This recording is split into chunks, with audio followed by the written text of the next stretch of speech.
ஒரு காட்டில ஒரு குருவி ஒன்று வாழ்ந்து வந்துச்சான்.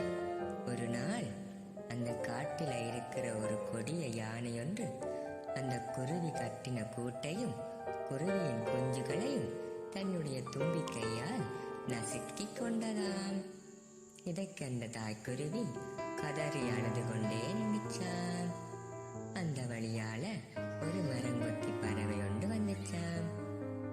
நண்பரே நண்பரே, என்ன நடந்தது, ஏன் அழுகிறீர்கள் என்று கேட்டுச்சான். குருவியும் அழுதபடியே நடந்ததெல்லாத்தையும் சொல்லிச்சுதான்.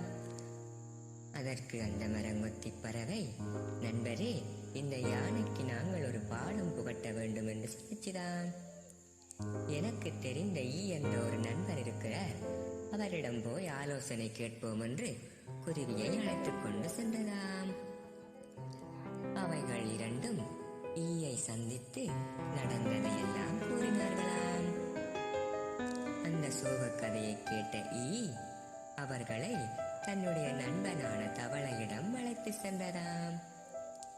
தவளையும் நடந்ததையெல்லாம் கேட்டு யானை மேல் கோபம் கொண்டதாம்.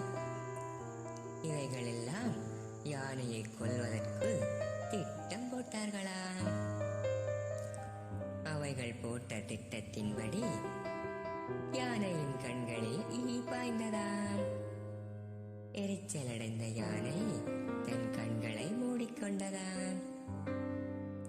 வாய்ப்பை எதிர்பார்த்து கொண்டிருந்த மரங்கொத்தி பறவை அதன் கண்களை கொத்திச்சுதான். யானையின் 2 கண்களுமே குருடாகிச்சுதான். திட்டத்தின்படி தவளை போய் ஒரு மலை உச்சியில் நின்று கத்திச்சுதான். சிறிது நேரம் கழித்து யானைக்கு தாகம் ஏற்பட்டுச்சுதான். ஆஹா, தவளை கத்துகிறதே என்று யானை தவளை கத்திய பக்கத்துக்கு சென்றுச்சுதான்.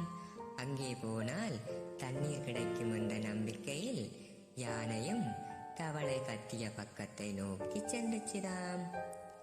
தவளையோ ஒரு மலை உச்சியில் நின்றதால் யானையும் அம்மலை உச்சி மேலே ஏறிச்சுதாம்.